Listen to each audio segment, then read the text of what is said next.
ओम नमो भगवते वासुदेवाय। ओम नमो भगवते वासुदेवाय। अपरा एकादशी रविवार 2 जून को मनाई जा रही है। प्रतिवर्ष ज्येष्ठ कृष्ण पक्ष की 11 के दिन यह एकादशी मनाई जाती है। इस एकादशी के दिन भगवान श्री विष्णु और उनके 5वें अवतार वामन ऋषि की पूजा की जाती है। यह एकादशी समस्त पापों को नष्ट करती है। इसे अचला, भद्रकाली, जल क्रीड़ा एकादशी के नाम से भी जाना जाता है।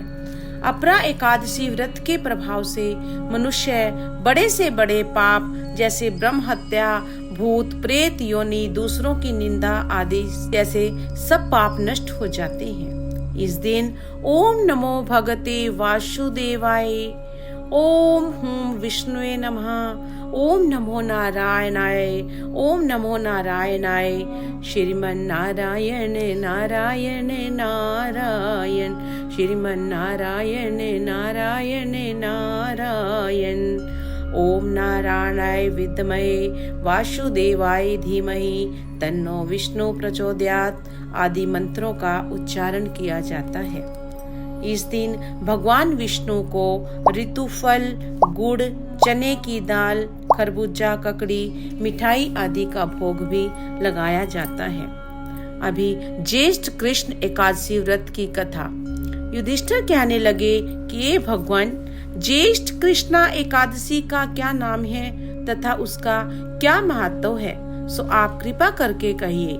श्री कृष्ण भगवान कहने लगे कि हे राजन, इस एकादशी का नाम अपरा एकादशी है, क्योंकि यह अपार धन को देने वाली है। जो मनुष्य इस व्रत को करते हैं वे संसार में प्रसिद्ध हो जाते हैं। अपरा एकादशी के व्रत के प्रभाव से ब्रह्म हत्या, भूत योनि, दूसरों की निंदा आदि के सब पाप दूर हो जाते हैं। इस व्रत के करने से पर स्त्री गमन, झूठी गवाही देना, झूठ बोलना, झूठे शास्त्र पढ़ना या बनाना, झूठा ज्योतिषी बनना, झूठा वैद्य आदि बनना, इससे सब पाप नष्ट हो जाते हैं। जो क्षत्रिय युद्ध से भाग जाएं, वे नरकगामी होते हैं, परंतु अपरा एकादशी का व्रत करने से वे भी स्वर्ग को प्राप्त होते हैं।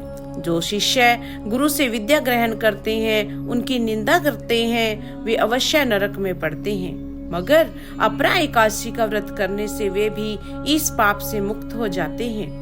जो फल तीनों पुष्कर में कार्तिक पूर्णिमा में स्नान करने से या गंगा तट पर पितरों को पिंड दान देने से प्राप्त होता है, वही अपरा एकादशी का व्रत करने से प्राप्त होता है। मकर के सूर्य में प्रयागराज के स्नान से, शिवरात्रि का व्रत करने से, सिंह राशि के बृहस्पति में गोमती नदी के स्नान से, कुंभ में केदारनाथ के दर्शन या बद्रीनाथ के दर्शन, सूर्य ग्रहण में कुरुक्षेत्र के स्नान से, स्वर्ण अथवा हाथी घोड़ा दान करने से, यज्ञ में स्वर्ण दान करने से अथवा अर्ध परशुता गो दान करने से जो फल मिलता है, वही फल अपरा एकादशी के व्रत से मिलता है। यह व्रत पाप रूपी वृक्ष को काटने के लिए कुल्हाड़ी है, पाप रूपी ईंधन को जलाने के लिए अग्नि, पाप रूपी अंधेरे के लिए सूर्य के समान, मृगों को मारने के लिए सिंह के समान है। यह जीवन पानी के बुलबुले के समान है।